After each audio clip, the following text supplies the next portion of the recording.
తెలుగు వాళ్లకి మంచి సినిమాను అందించాలన్న ఉద్దేశంతోనే గౌతమిపుత్ర శాతకర్ణి చేశానని అంటున్నారు హీరో బాలకృష్ణ. అమెరికా పర్యటనలో హీరోయిన్ శ్రియ, దర్శకుడు క్రిష్ తో కలిసి డాలస్ లో అభిమానుల్ని కలుసుకున్నారు. ఇమేజ్ చట్టంలో ఎప్పుడూ చిక్కుకోలేదని, అందుకే ఎలాంటి కథ వచ్చినా సినిమాలో నటించగలుగుతున్నానని అంటున్న బాలకృష్ణతో డాలస్ ప్రతినిధి హరి ఫేస్ టు ఫేస్. కథకి ఆయుపట్టు కథానాయకుడు జీవించగలిగితే ఆ సినిమా విజయోత్సవం పొందినట్లే. గౌతమిపుత్ర శాతకర్ణ ఈ సినిమా విజయోత్సవంలో భాగంగా కథానాయకులు నందమూరి బాలకృష్ణ గారు డాలస్ పర్యటనకు వచ్చారు. వారిని అడిగి వారి అభిప్రాయాలు తెలుసుకుందాం. నమస్కారం సార్, ఎలా ఉన్నారు? నమస్కారం, బాగున్నానండి.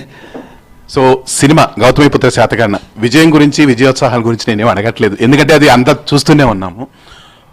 ఒక సినిమాకి కథానాయకుడు నటించాలంటే ఇమేజ్ ముఖ్యమా, కథ ముఖ్యమా మీ దృష్టిలో? భలే ప్రశ్న అడిగారు. అంటే నాకు అవసరం లేదు, నాకు ఇమేజ్ కథ ఏది అడ్డు రాదు నాకు ఎప్పుడు. ఎందుకంటే నాలో ప్రతి ఒక పాత్ర, నేను చేసిన ఈ పాత్రలను కూడా కొన్ని ఏమో పంచపక్ష పరమాన్నం ఇది అంటారు చూడండి. మన పంచగట్టులోన ప్రపంచాన మునగాడు, గండువా లేనిదే గడపైన దాటని వాడు, పంచపక్ష పరమాన్నము పళ్ళె మంది ఉంచిన గోంగూర పచ్చడికి ఎదురు చూచువాడు ఎవడయ్యా అంటే తెలుగువాడు అన్నట్టు. నాకు పంచపక్ష పరమాన్నం అన్ని ప్లేట్లో పెట్టినట్టే, మన ఇష్టం ఏది కావాలంటే అది. నాకు అవకాశం ఉంది కాబట్టి రకరకాల సినిమాలు చూస్తున్నాను కాబట్టి, పౌరాణికం కానివ్వండి, జానపదం కానివ్వండి, సాంఘికం కానివ్వండి, ఫ్యాంటసీలు కానివ్వండి, నాకు అది ఎప్పుడు రెస్ట్రిక్షన్ రాదండి. అడ్డం ఏదో కొత్తదనం, వైవిధ్యం, ఇలాంటి చారిత్రాత్మక చిత్రం, తెలియని పాత్రలు మళ్ళీ తీసుకురావడం, తెలుసుకోవాలి భావితరాలు అన్న ఇవాటికి చాలా సంతోషంగా ఉంటుంది. మన పిల్లలు ఇప్పుడు అమెరికా వచ్చినా అక్కడ ఆంధ్ర తెలంగాణ రాష్ట్రాలు అయినా సరే వాళ్ళు తొడగొట్టడం అయితేనేమి, మీసాలు మెలియడం ఏంటి, లేకపోతే డైలాగులు చెప్పడం ఏంటి, పౌరుషం చూడు, ఒకవైపే చూడు, రెండో వైపు, ఇట్లాంటి డైలాగులు అన్నీ చెప్తుంటే వాళ్ళ ఆవేశం, అలాగే మన తెలుగు భాష, అవన్నీ కూడా ఈ సినిమా అనే ప్రక్రియ ద్వారా వాళ్ళకి నేను ఉపయోగపడుతున్నందుకు చాలా సంతోషంగా ఉంది. నాకు ఎప్పుడు ఒక ఇమేజ్ కానీ ఏది అటువంటి అడ్డంకులు ఏవి లేవండి. ఎందుకంటే నాకు మంచి సినిమాలకి ఎప్పుడు నాన్నగారి దగ్గర నుంచి అయితేనేమి ఒక ప్రత్యేకత ఏంటంటే, మంచి సినిమాలకి అది భాషాభేదం కూడా, ఒక మాటకు వస్తే ఈ సినిమా విషయానికి వస్తే భాషాభేదం కూడా లేదు. ఎందుకంటే ఇది కేవలం మన జాతికి సంబంధించి అతను కాదు, యావత్ భారతదేశానికి సంబంధించి. ఆడియో రిలీజ్ తర్వాత మేము విశాఖపట్నంలో ఆ సంప్రదాయాన్ని పాటించడం జరిగింది. అందరి అభిమానుల చేత 100 థియేటర్లో అందరూ కూడా ఒకే టైంలో ఈ యొక్క జెండాను ఎగరేయడం జరిగింది. సో కాబట్టి నాకెప్పుడు అది నాకు అడ్డం రాదండి. నాకేంటంటే భాషాభేదం లేదు నా సినిమాలకి, లేకపోతే ఆడమగా తేడా లేదు, దానికి దారిది తారతమ్యం లేదు, పడిత బామరాది పట్టుబిడుపులు లేవు, అభిమానులు దురభిమానులు అనే అడ్డుకట్టలు లేవు నా సినిమాలకి ఎప్పుడు. ఇంటికి, రాష్ట్రానికి, దేశానికి కూడా హద్దులు ఉండొచ్చు, సరిహద్దులు ఉండొచ్చు, కానీ అభిమానానికి హద్దు అంటూ లేదు, సరిహద్దు లేదు. అమెరికాలో ఈ మీ అభిమానుల నుంచి వచ్చిన ఉత్సాహం, ప్రత్యుత్సాహం ఎలా అనిపిస్తుంది మీకు? ఇది ఎస్పెషల్లీ ఈ గౌతమిపుత్ర శాతకర్ణి వచ్చిన తర్వాత కొంచెం నూతన ఉత్సాహం వస్తుంది. సో దాన్ని మీరు ఎలా అనుభవిస్తున్నారు? Just want to listen from your words. అంటే ఇది 100వ చిత్రం కావడం అది మెయిన్. ఎంతోమంది ఎన్నో ఆశలు పెట్టుకున్నారు 100వ చిత్రం అని.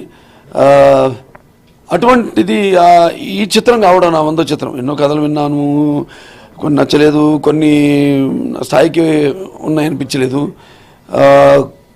డిఫరెంట్ టైప్ ఆఫ్ సినిమా చేద్దాం, రైతు అనుకున్నాను. దాన్ని ఎలా చేయాలి మరి అన్నీ నేనే, కథ ఎవరు ఇచ్చినా దాని పాయింట్ మొత్తం డెవలప్మెంట్ ఎలా చేయాలి, దాని కట్ ఫ్లాష్ ట్రీట్మెంట్ ఇచ్చుకుంటూ, దానికి ఫ్లాష్ బ్యాక్ అలా ట్రీట్మెంట్ ఇచ్చుకుంటూ చాలా అద్భుతంగా వచ్చింది ఆ సినిమా కూడా. కథ చూద్దాం అది ఎంతవరకు. అమితాబ్ గారిని అడగడం జరిగింది ప్రెసిడెంట్ పాత్రకి. అంటే కొన్ని ఎట్లా ఉంటాయంటే సినిమాలు, నయనతార గారు లేకపోతే రామరాజ్యం లేదు, అలాగే ఒక హేమమాలిని గారు లేకపోతే గౌతమిపుత్ర శాతకర్ణి లేదు, అలాగే అమితాబ్ బచ్చన్ గారు లేకపోతే ఉండదు ఈ సినిమా. డెఫినెట్గా నేను కాంప్రమైజ్ గాను. మామూలుగా ఆషామాషకి తీసుకొని నేను దాంట్లో లోతుల్లోకి వెళ్తాను, రిసెర్చ్ చేస్తాం. ఇప్పుడు ఈ సినిమా కూడా ఎంతో రిసెర్చ్ చేయడం జరిగింది, కానీ ఎంత చేసినా కూడా అంతే ఉంది. మేము సినిమాలు ఎంత సినిమా చూపించా కాదు, అంతా మేము hats off to director Krish garu, ఆయన imagination. Last but not the least sir, Telugu cinema చరిత్రలో, తెలుగు సంస్కృతిలో గౌతమిపుత్ర శాతకర్ణి అనే వాళ్ళు సముద్రంలో ఒక నీటి బొట్టు అంటారు. ఇంకా చాలా మంది వీరులు ఉన్నారు. అటువంటి కథలు ఏమైనా మీ ముందుకు వస్తే మళ్ళీ చేస్తారా? అంటే తెలియని కథలకి నాన్నగారు చేసేస్తున్నారని. సో ఏమైనా మంచి ఆవేశాన్ని నాకు, అంటే అది ఎట్లా ఉంటుందంటే అప్పటికప్పుడు నాకు ఉన్నాయి కొన్ని క్యారెక్టర్స్, కానీ కొన్ని ఉన్నాయి రెస్ట్రిక్షన్స్ ఉంటాయి కొన్ని. ఇప్పుడు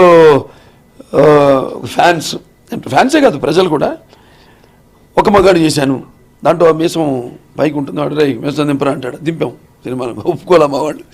అటువంటి కథలు ఉంటాయి కొన్ని, అంటే అవి కల్పితమై నిజంగా కూడా ఉన్నాయి కొన్ని కథలు. ఏదో హీరో చివరిదాకా పోరాడకుండా ఇంట్లో అందరు బలైపోయాక కత్తి పట్టుకుని యుద్ధానికి వెళ్తే అవి ఒప్పుకోరు వాళ్ళు. మొదటి నుంచి మనం దానికి దా వ్యవస్థను లేకపోతే ఆ యొక్క విప్లవాన్నో లేకపోతే ఆ ఒక ఉద్యమాన్నో మనం ఎదురుస్తూ ఉండాలి మొదటి నుంచి. అలా ఉంటే కాకపోతే జాగ్రత్తగా వాటిని ఎలా, ఇప్పుడు శ్రీకృష్ణదేవరాయలు ఉంది, అది అలా తీసుకెళ్ళాం కాబట్టి ఎంటర్టైన్మెంట్గా సక్సెస్ అయింది. కృష్ణదేవరాయల మీద సినిమా అంటే మరి ఎంతవరకు అలా కొన్ని ఉంటాయి రెస్ట్రిక్షన్స్. సో వాటన్నిటిని చూసి మరి ఎటువంటి మంచి క్యారెక్టర్స్ నాకు కానీ లేకపోతే సజెస్ట్ చేస్తే కానీ చేస్తే బాగుంటుంది అనిపిస్తే తప్పకుండా చేస్తాం. ఇంకా ఫ్యాంటసీస్ ఉన్నాయి, బోల్డ్ ఉన్నాయి, ఇప్పుడు వర్కౌట్ అవుతున్నాయి అన్నీ. ఇప్పుడు నేను చెప్పే కదా కొత్త బాలకృష్ణ ఆవిష్కరించబడతాడు ఈ సినిమా తర్వాత అని. సో తప్పకుండా మంచి మంచి సినిమాలు వస్తాయి ఇంకా ముందండి.